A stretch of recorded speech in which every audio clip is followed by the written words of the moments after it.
Hola, buen día para todos. Muchas gracias por estar acompañándonos y para nosotros pues siempre en lo personal un placer acompañarles ahora en esta jornada, en este congreso de fin de año, ¿verdad? Que estamos realizando de forma virtual.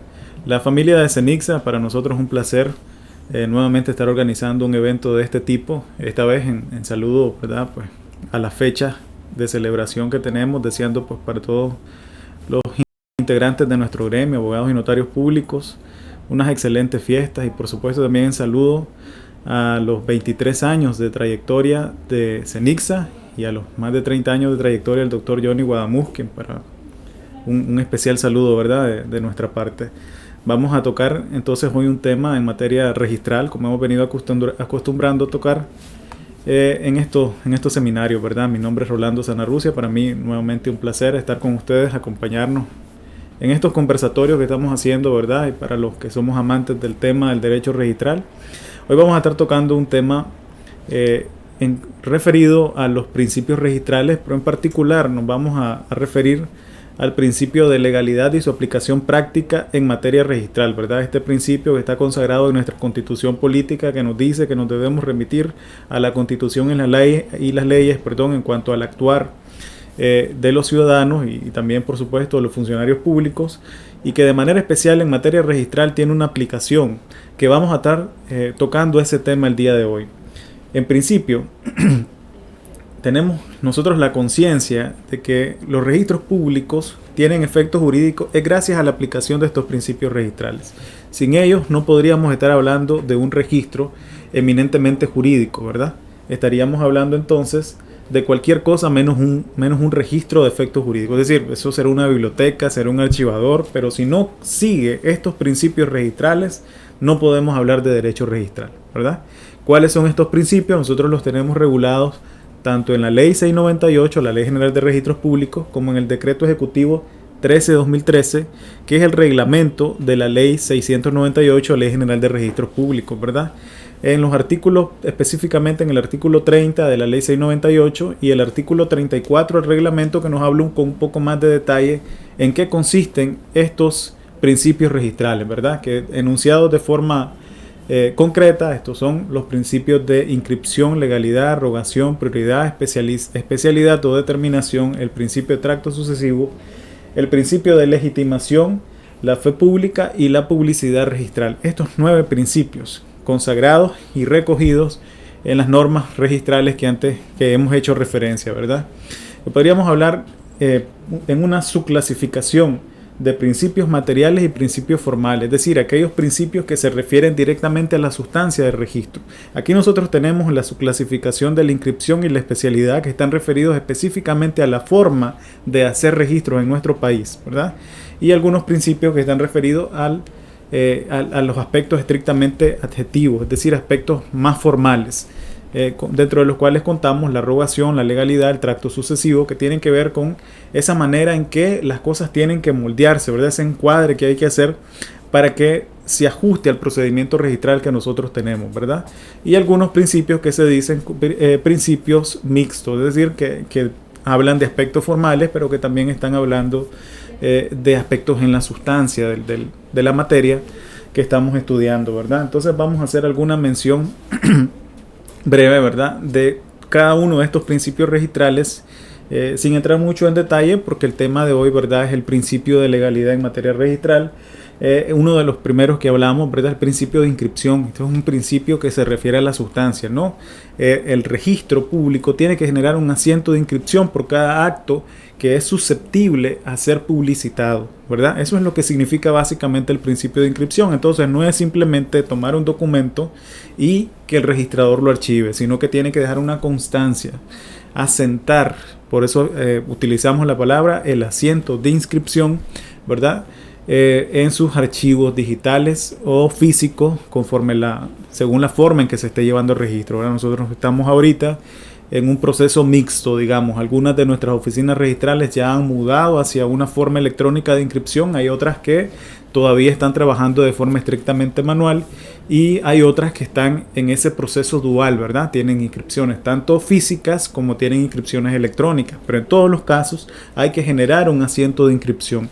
Esa nota, ese asentamiento de la inscripción del documento tiene que estar generado, y no es simplemente yo tomo el documento y ya está, ahí terminó todo, sino que hay que hacer el asiento de inscripción. El principio de legalidad, que es el que nosotros vamos a estar viendo un poco más a detalle, para dar algunas nociones, ¿no? Adelantar un poco lo que vamos a ver como tema hoy.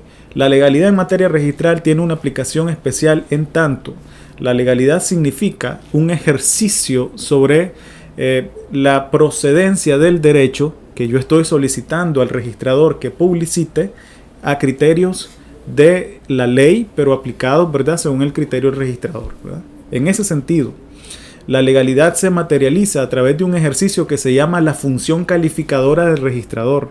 Esta es la razón por la cual, antes de inscribir, el registrador tiene que tomar el documento, hacer un examen del mismo y validar si el mismo es susceptible de ser inscrito o no. Y de no ser así, tiene que hacer una fundamentación para que el usuario del servicio registral se entere cuáles son los motivos que estarían imposibilitando eventualmente la realización de esa inscripción.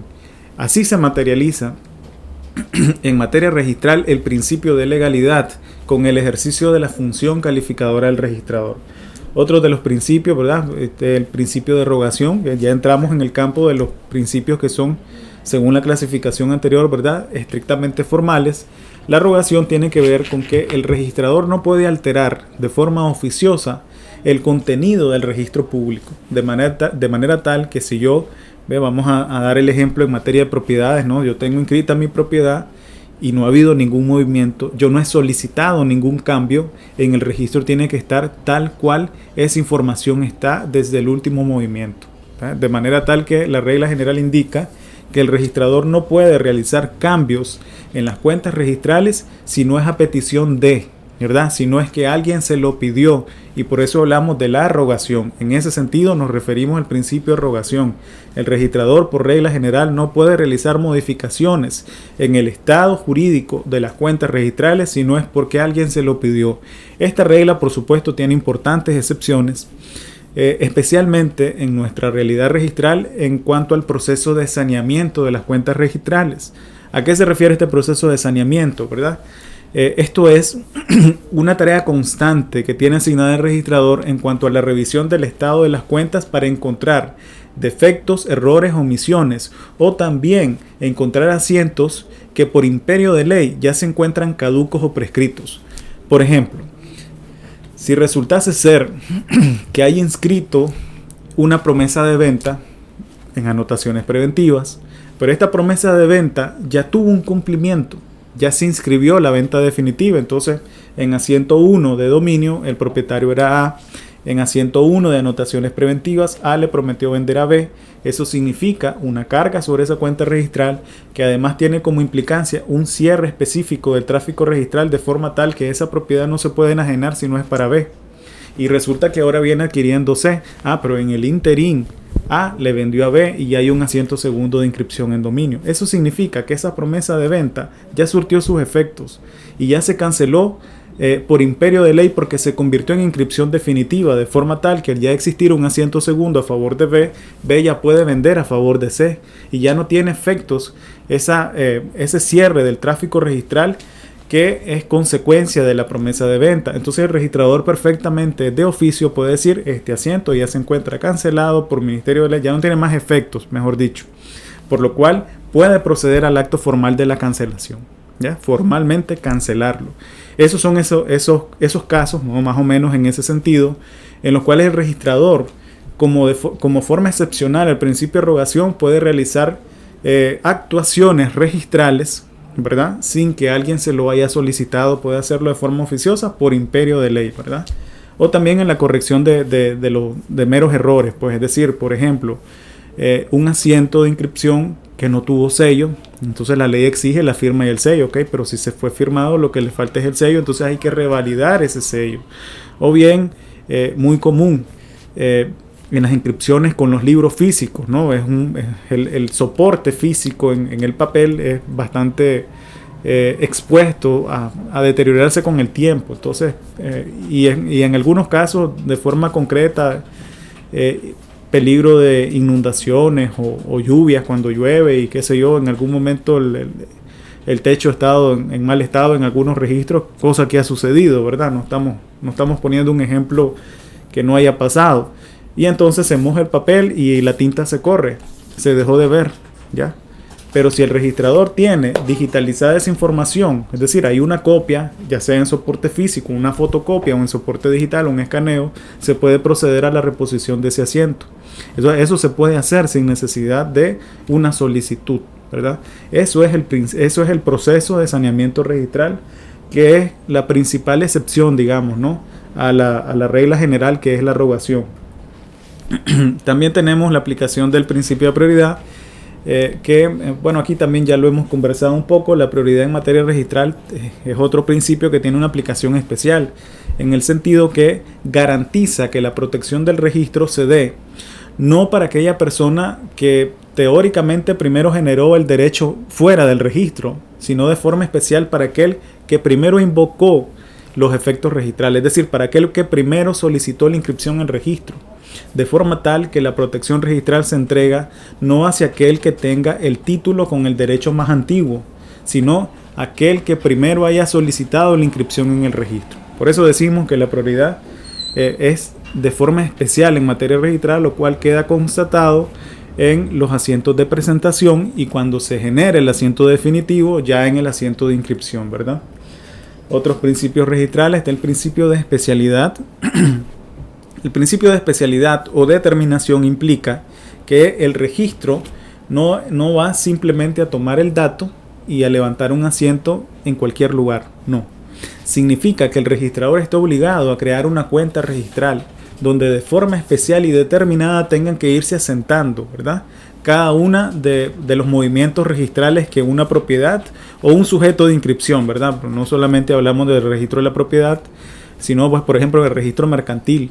La persona mercantil, el ente mercantil sujeto de inscripción es donde tiene que llevar su historia registral, de forma tal que esto tiene que verse como una especie de hoja de vida, ¿no? Es decir, desde el nacimiento del objeto que ocasionó la creación de la cuenta registral, sea propiedad, sea sociedad mercantil, sea contrato de garantías mobiliarias, sea testamento en materia de sucesiones, ¿verdad? En fin, el objeto que ha dado lugar a la creación de esa cuenta registral tiene que estar de forma ordenada, organizada en una especie de hoja de vida, de forma tal que todos los hechos, todos los actos, todos los contratos que sean sujetos de inscripción vengan a estarse viendo de forma organizada en esa hoja de vida que el registrador genera a través de la creación de una cuenta registral en aplicación del principio de especialidad, ¿verdad? Y entonces es ahí que tenemos nosotros, que notarios públicos, que estar estableciendo, ok, me refiero a la cuenta registral tal, me refiero a esta cuenta registral, voy a cancelar, vamos a decir, en materia de sociedades, pues voy a cancelar un poder, okay, pero la sociedad tiene 3, 4 poderes, entonces por eso es necesario que yo indique, pues, el poder que se encuentra inscrito en el asiento número tal, ¿ya? Eso es la aplicación práctica de este principio de especialidad. También tenemos el principio de tracto sucesivo, ¿verdad? En la imagen lo estamos reflejando como una cadena, porque básicamente eso es. Son como los eslabones de una cadena, de forma tal que tiene que visualizarse esa historia, esa cronología que ha venido teniendo una cuenta registral.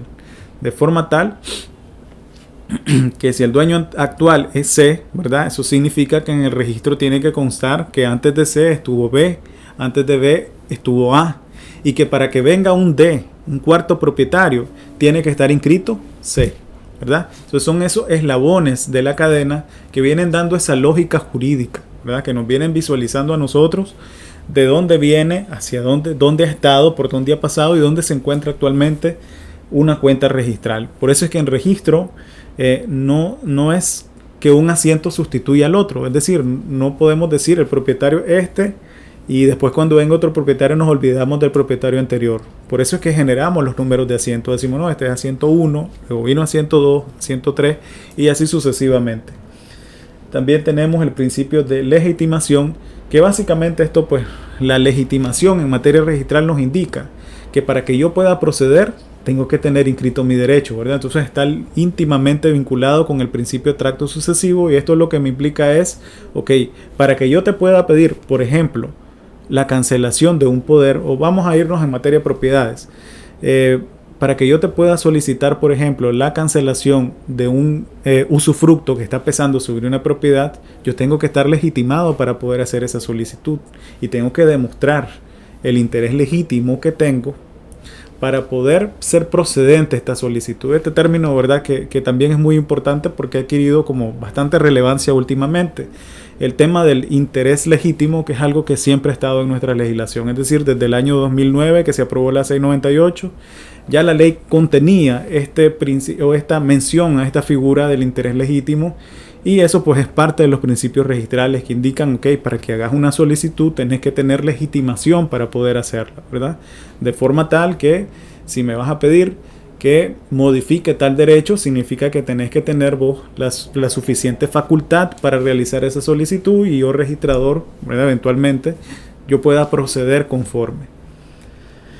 La fe pública registral, lo cual implica que los actos que genera el registrador, que se generan en la oficina registral, tienen una fe pública, es decir, una presunción de verdad, ¿cierto? Entonces, es decir, necesario es que si el registro dice que esta cuenta registral tiene una carga o un gravamen, eso se tiene que dar por cierto, ¿sí?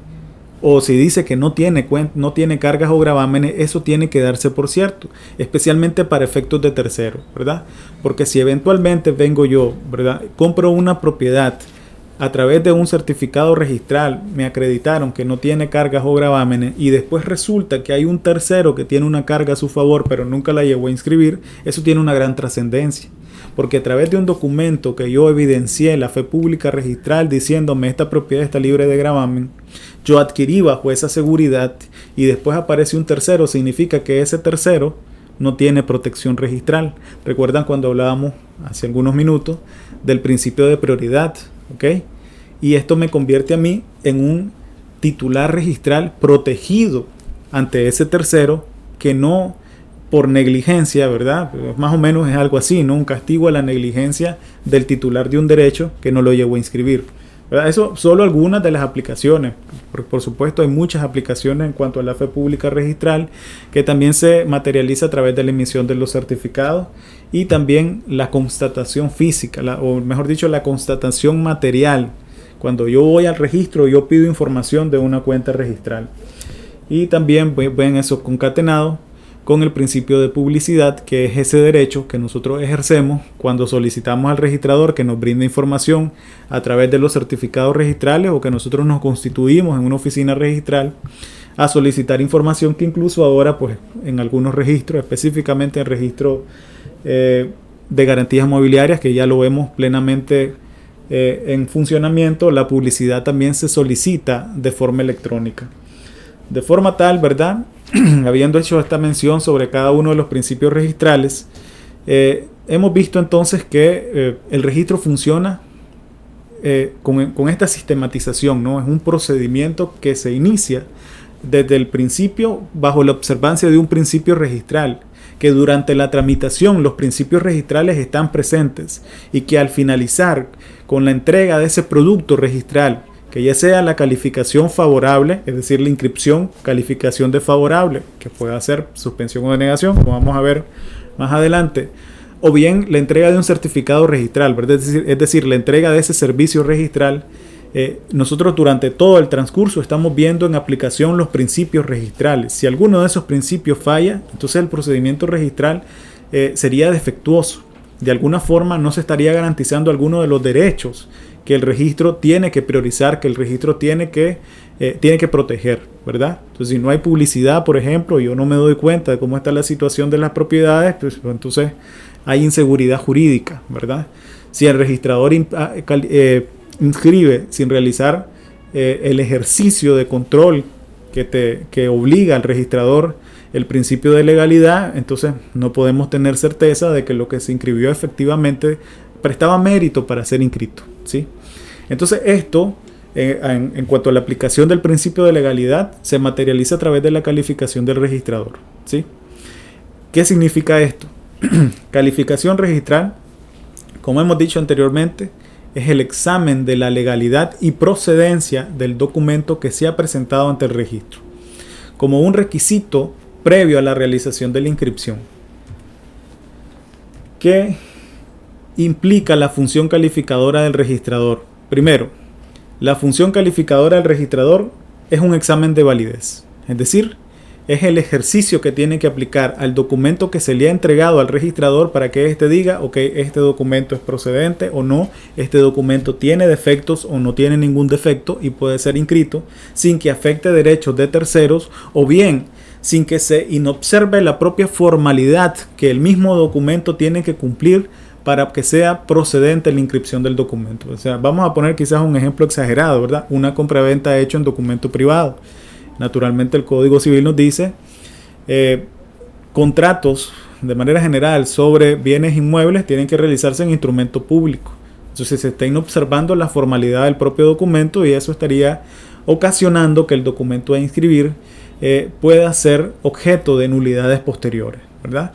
Entonces ese es un tipo de examen de validez sobre la propia formalidad que debe cumplir el documento, así como también puede ser en cuanto a que el documento presentado de inscribirse estaría afectando derechos de terceros. A ver, por ejemplo, yo soy propietario de un bien, pero tan solo del 50%. El otro 50%, vamos a decir, fue mi hermano, ¿verdad?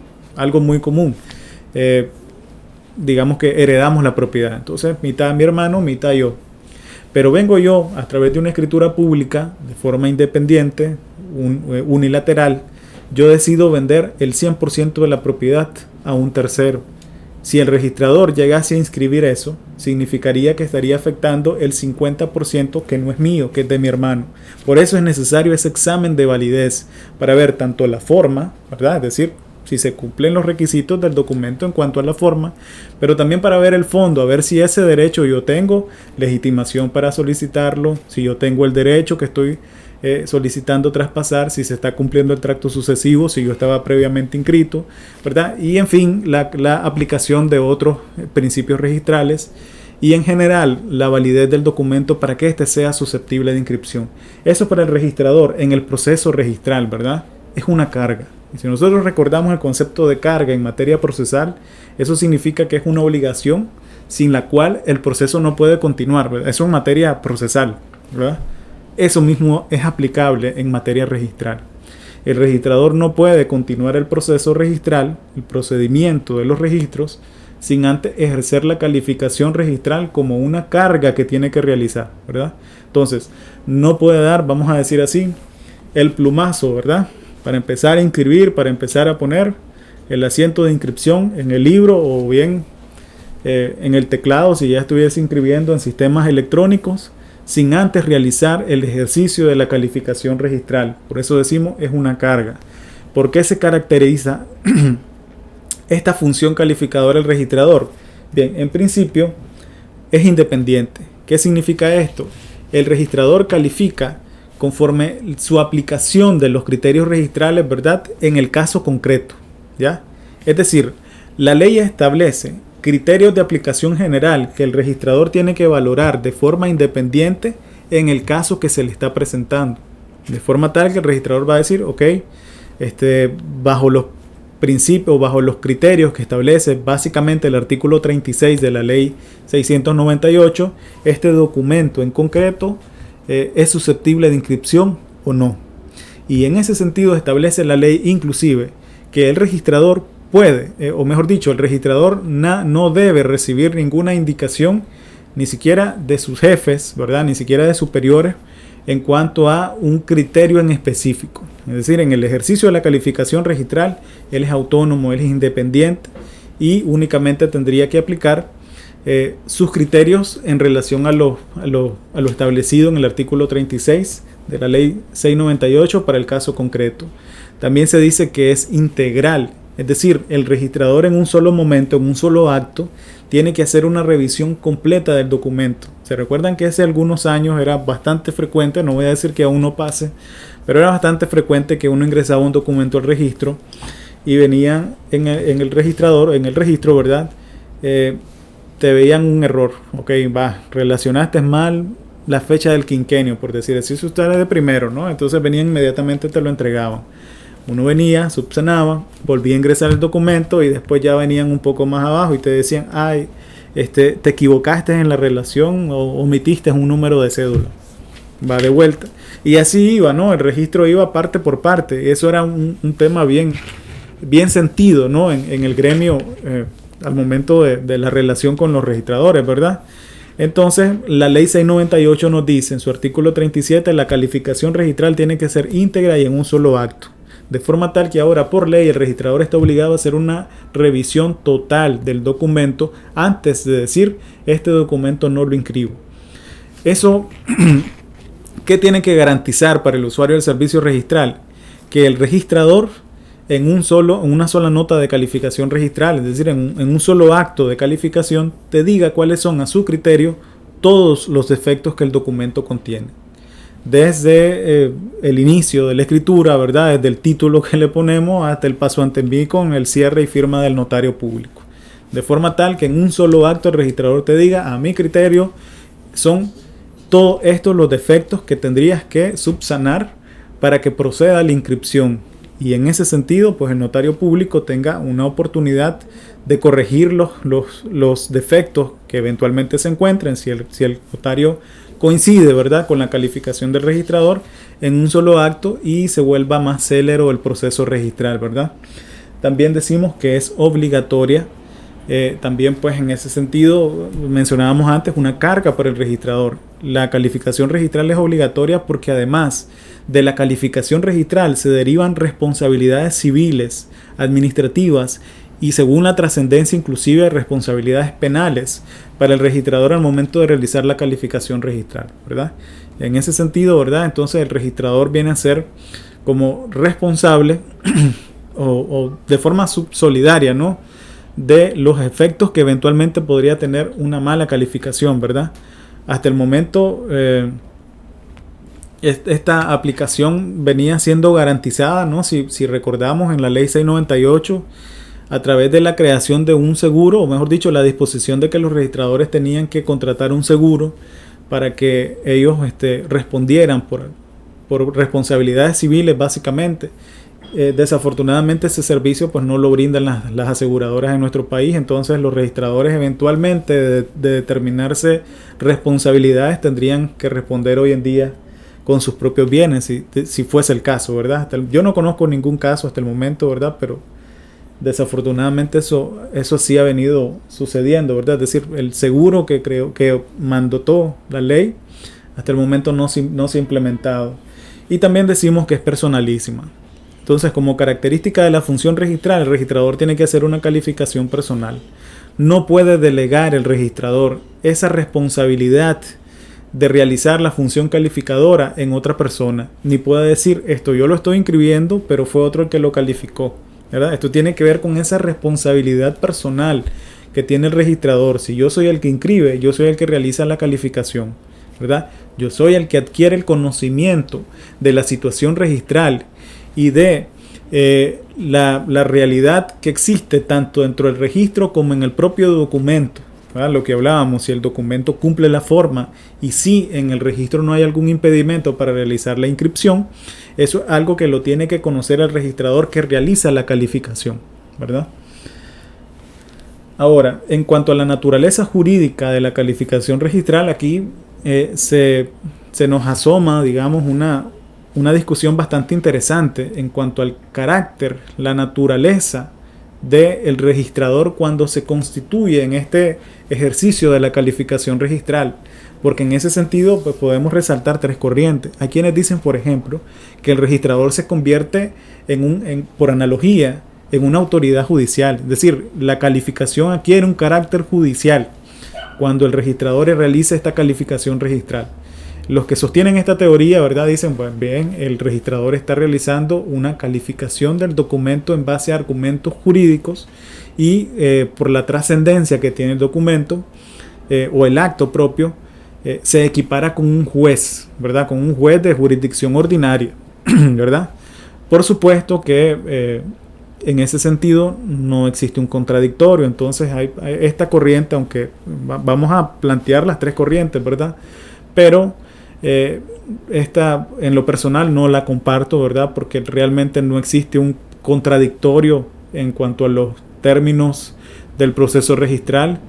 Por el contrario, si se llegase a determinar que hay oposición, el registrador por regla general lo que tiene que hacer es apartarse de la calificación, es decir, apartarse del proceso registral y resolver en su calificación registral que existe oposición de un tercero, por lo cual tendría, ¿verdad?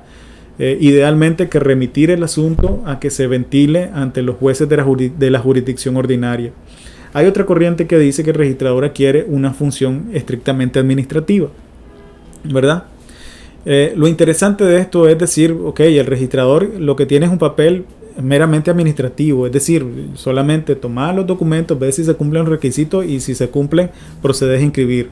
Ahora, en lo personal también podríamos hacer la siguiente crítica a esta corriente. El registrador es cierto que es predominantemente administrativa la función, pero no es simplemente revisar si se cumplieron o si se presentaron tales y tales documentos, sino que requiere un ejercicio de calificación. A ver, ese examen requiere un análisis sobre la procedencia de los requisitos y sobre la resolución de algunas situaciones que en materia registral pueden complejizar un poco la labor, por lo cual podría en algunos casos considerarse más allá que una labor simplemente administrativa, ¿verdad? Y una tercera corriente, que en lo personal es como la corriente que más comparto, es la que equipara al registrador con un juez de la jurisdicción voluntaria. Es decir, el registrador revisa documentos, ¿verdad? Pero estos documentos tienen una trascendencia jurídica. En ese sentido, el judicial se equipara más a un juez en un proceso no contencioso, porque de haber contención, es decir, de haber alguna oposición, tiene que apartarse y el procedimiento se vuelve contencioso. En ese sentido, esta última tesis, ¿verdad?, es la que personalmente comparto. Vamos a continuar entonces, ahora bien, sobre aspectos un poco más prácticos, ¿no? La aplicación de la calificación registral, en base a qué se tiene que realizar, es decir, qué es lo que el registrador tiene que valorar cuando califica. Básicamente son tres aspectos. El primero es el documento que se presenta en sí, es decir, el registrador toma el documento, vamos a decir una compraventa, entonces viene y toma el testimonio de instrumento público, y por supuesto que su primer fuente para realizar la calificación registral es el propio documento, ¿sí? Entonces es a ver si el documento está redactado como tal, qué tipo de contrato es, ¿ya? Porque, por ejemplo, si fuese presentado como compraventa, pero en el análisis del documento resulta ser un contrato distinto, no se me ocurre un ejemplo ahora, pero un contrato que no fuese susceptible de inscripción. Entonces, en ese sentido, puedes decir, no, a ver, me lo presentaste así, pero realmente este contrato no es susceptible de inscripción, es decir, versa sobre algo que realmente no tiene trascendencia registral y no se podría inscribir. Por ejemplo, que se trate de una compraventa, pero realmente lo que hay es derechos posesorios, porque el terreno está en proceso de titulación en la intendencia de la propiedad. Entonces, en ese sentido, en registro, ¿quién será el propietario? Muy probablemente el Estado. Y ese lote está en un proceso de titulación y lo que se vendió fueron derechos posesorios. Entonces, esa mera posesión, ese acto de mera posesión, por disposición de la ley 698, no es susceptible de inscripción. Entonces, podría decirse, ok, ahí hubo una transmisión onerosa. Ustedes pueden llamarle compraventa, pero realmente es un acto de mera posesión lo que se está disponiendo ahí y por ende pues no sería inscribible en el registro público tal y como se presentó, ¿verdad? Entonces eso es una revisión del propio documento como tal. También el registrador tiene que tomar en cuenta los asientos del registro, es decir, cuáles son los antecedentes registrales con los que se cuentan para poder determinar si la inscripción no genera conflictos en el propio registro. Me explico a través de un ejemplo. Vamos a decir que se presenta el mismo ejemplo, una compraventa. En la compraventa se dice que el comprador está adquiriendo la propiedad libre de gravamen, pero en el registro resulta que hay un gravamen. Entonces ahí sí hay una trascendencia para un tercero, tanto como para el acreedor, ¿verdad? Que la propiedad está siendo transmitida sin haberlo tomado en cuenta, porque efectivamente lo que dice el documento es aquí no hay hipoteca, cuando realmente sí la hay. Asimismo como para el comprador, que muy probablemente entonces estaría adquiriendo esa propiedad sin tener información de que en la misma existe un gravamen inscrito, ¿verdad? Entonces esos son obstáculos que surgen del registro que se tienen que evaluar, ¿verdad? Que tiene que tomar en cuenta el registrador en cuanto a la realidad registral que existe y los obstáculos que puedan surgir, así como por supuesto la normativa aplicable. Por ejemplo, hay una propiedad, el documento está bien, es decir, se cumplieron las formalidades generales, ¿no? Es decir, compra-venta, está hecha en instrumento público ante notario, notario debidamente autorizado para cartular, se cumplen todas las formalidades, vamos al asiento de inscripción registral y en la cuenta registral no hay más que la inscripción del título de dominio, ¿ok? Entonces, desde estas dos primeras perspectivas, el documento estaría cumpliendo las formalidades, pero al aplicar la normativa, puede hacer, en este ejemplo, ¿verdad?, que nos estemos situando en una transmisión a través de la ley 309, es titulación de una alcaldía municipal, y para que nos situemos en el ejemplo, establece la ley 309 que hay un periodo en el cual, de 5 años, ¿verdad?, en el cual hay restricción de enajenación de las propiedades. Entonces, si este documento, vamos a decir, el título se dio en el año 2017 y se está vendiendo hoy, en el 2021, ¿verdad? ¿Eso qué significa? Que todavía no han pasado los 5 años de restricción que establece la normativa para aquellos títulos que son dados bajo el amparo de la ley 309 por titulación de las alcaldías municipales. Entonces, ese documento implica, o esa circunstancia implica que el documento no puede inscribirse en aplicación de la normativa que rige la titulación a través de la ley 309.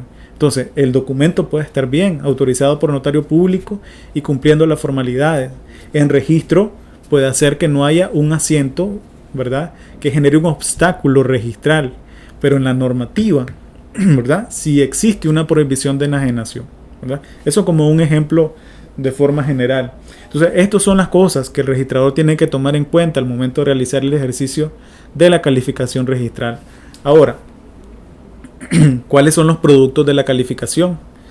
Hemos visto y creo que hemos adentrado un poco en la importancia de la calificación registral como aplicación del principio de legalidad, ¿no? Es decir, si el registrador no hace esto, entonces no estamos garantizando seguridad jurídica. Pero entonces, esta calificación registral nos va a devenir por lo menos en 3 resultados, 3 consecuencias. El primero es el esperado. Si el registrador hizo la calificación y dijo todo está bien, procede con la inscripción definitiva, la generación del asiento de inscripción registral y terminó el proceso registral de forma satisfactoria para todas las partes, ¿sí? Se hizo la inscripción, no hay ningún problema. Los detalles a veces vienen cuando mencionamos o cuando el registrador determina que la calificación registral va a ser desfavorable. En este sentido, el registrador estaría diciendo, aquí hay un problema, aquí hay algo que me imposibilita realizar la inscripción, y esta calificación desfavorable nos puede venir a nosotros en 2 sentidos. Uno es la suspensión de la inscripción y el otro es la denegación. ¿Qué significa la suspensión? Significa que el registrador determinó que hay un defecto en el documento, ¿verdad?, en el acto contrato que se pretende inscribir, pero este defecto puede ser subsanado. Es decir, es un defecto que puede ser superado, que puede ser mejorado. Por el contrario, la denegación implica que a criterio del registrador el documento no puede subsanarse. En otras palabras, la denegación implica que a criterio del registrador el registro está cerrado para ese acto o contrato. Ese documento no va a entrar al registro de ninguna manera, ¿verdad?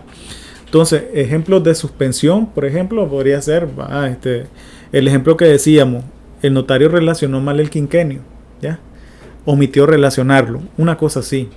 Denegación podría ser en el caso, en el último ejemplo que dimos, aquella compraventa que se hizo cuando había prohibición legal de enajenación. Entonces, en ese caso, ese es un defecto que no podría superarse. Entonces, ¿qué vamos a hacer ahí? Esperar que pasen los 5 años y hacer otra compraventa. O ratificar la compraventa anterior, ¿verdad? Pero después de que pasen los 5 años. ¿Ya? Porque resulta ser un defecto que no se podría subsanar, ¿verdad? Entonces, esos son los 3 productos que podríamos tener de la calificación registral. Nos llamaría la atención entonces, ¿qué hacemos en los últimos 2 casos? ¿Qué hacemos cuando el registrador suspende o deniega la inscripción de un acto contrato? En este caso, la ley ya nos concede herramientas, instrumentos, para que la decisión del registrador no esté escrita en piedra, para que la decisión del registrador pueda ser impugnada.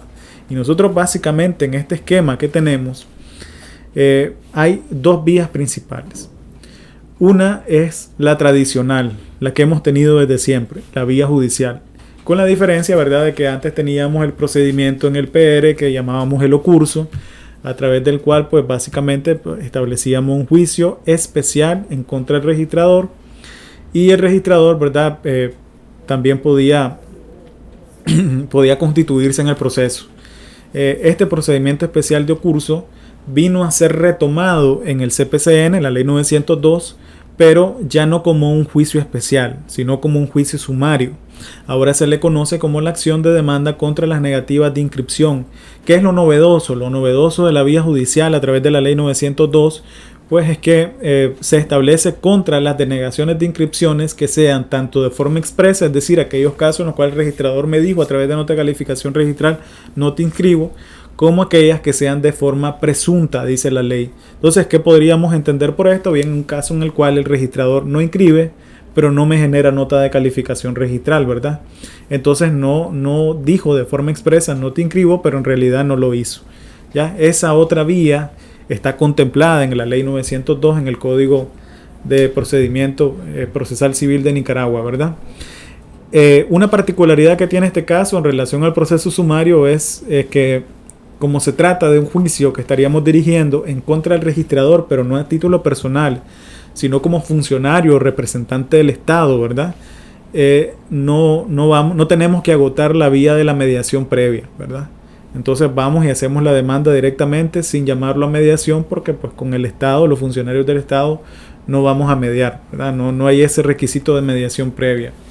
Y la otra vía que vino a ser establecida a través de la ley 698, allá por el año 2010, cuando entró en vigencia, pero que sin embargo quedó de forma suspensa hasta que se aprobó y se emitió el reglamento de la ley 698, allá por el año 2013, es la vía administrativa, ¿verdad? Que en teoría viene a ser un procedimiento, y la práctica sí lo ha demostrado, un procedimiento mucho más rápido, mucho más ágil, mucho más célero, ¿verdad?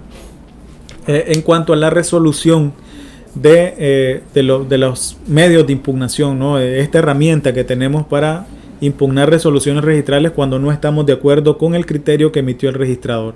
Ahora bien, esto nosotros tenemos en la ley 698 y en su reglamento básicamente 2 vías, ¿no? Una es, o 2 instancias, la del recurso de revisión y la del recurso de apelación.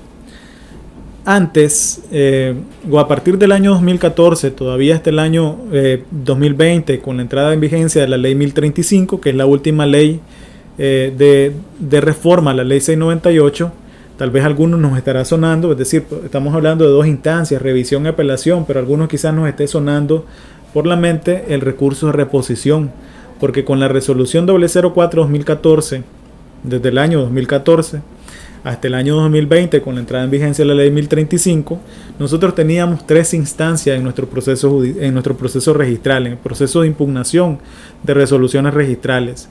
El recurso de reposición había nacido en aquel momento para dirigirse en contra de las resoluciones que emitían los registradores auxiliares. Si recordamos, dentro de la organización de las oficinas registrales existe el registrador titular, ¿verdad?, que es el encargado directo de la oficina, pero hay registradores auxiliares en diferente cantidad según la necesidad y la demanda que tiene cada registro, cada oficina registral, mejor dicho.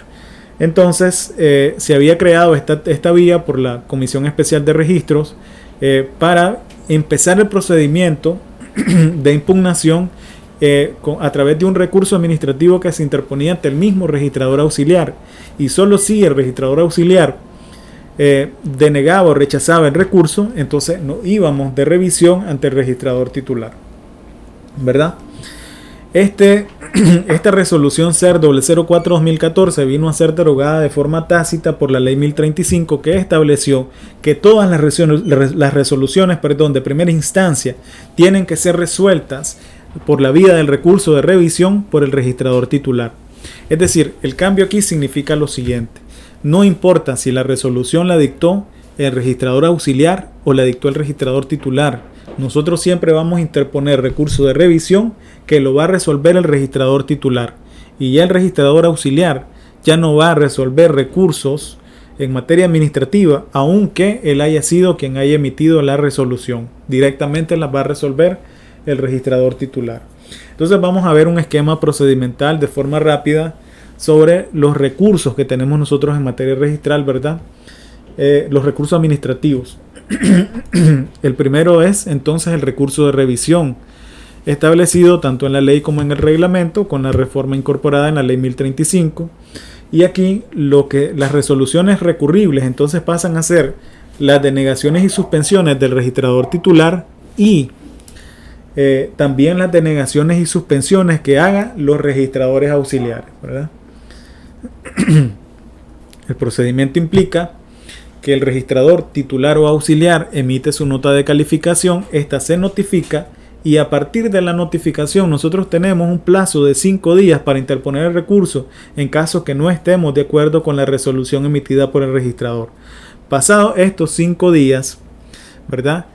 Bien, el recurso se tiene que interponer ante el registrador titular, como hacíamos mención anteriormente, y se dirige ante el mismo registrador titular. Pasados estos 5 días, el registrador titular tiene un plazo de 10 días, los cuales se cuentan como días hábiles, es decir, en calendario, en semanas calendario serían 2 semanas calendario, para emitir la resolución.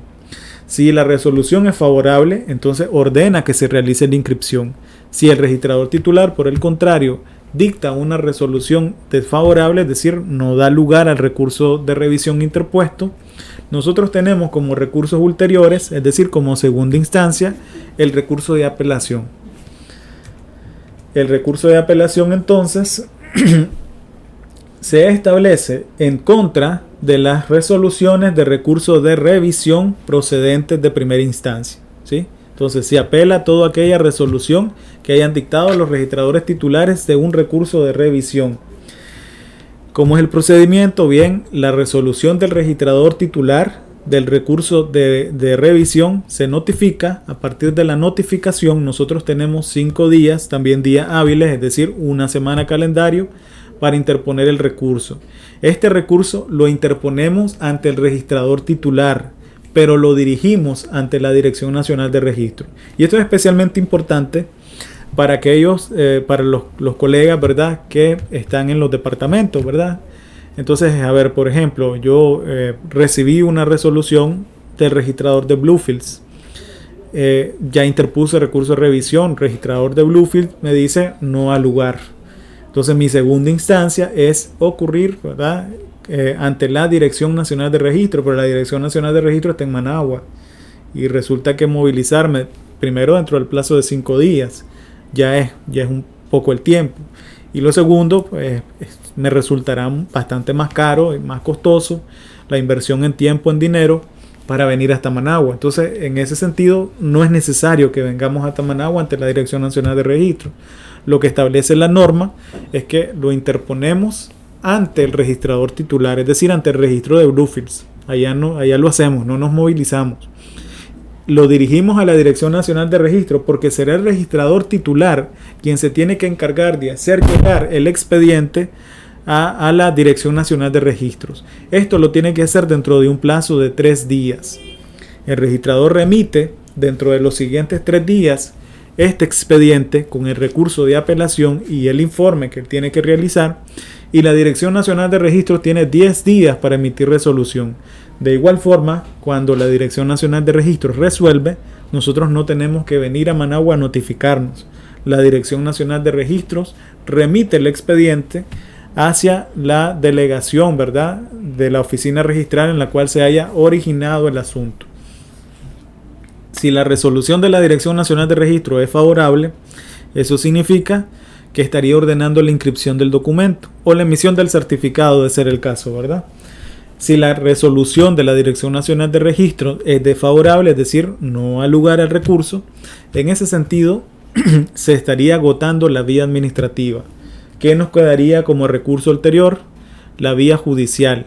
Entiéndase, la vía de lo contencioso administrativo ante los magistrados de la Sala de lo Contencioso Administrativo de la Corte Suprema de Justicia. Es decir, aunque la vía administrativa se nos cierre, nosotros siempre tenemos la posibilidad de ir a la vía judicial a través del procedimiento de lo contencioso administrativo, ¿verdad? Entonces, esto es lo que nosotros podemos hacer si nosotros no estamos de acuerdo con la resolución, ya sea la vía judicial a través de la acción contra la demanda contra las negativas de inscripción, ya sea de forma expresa o presunta esta negativa, o bien nos vamos por la vía administrativa, que es la revisión ante el registrador titular y el recurso de apelación ante la Dirección Nacional de Registros, bajo el entendido que ya el recurso de reposición ya desapareció. Bien, de esta forma entonces hemos estado conversando un poco sobre la aplicación del principio de legalidad, lo que implica la calificación registral y también los medios de impugnación, ¿verdad? Ha sido, pues, por supuesto, para mí un gusto haber compartido estos temas con ustedes. Espero, pues, que nos estemos viendo próximamente en las diferentes modalidades de CENICSA y sus plataformas. Muchas gracias. Bueno, buen día a todos.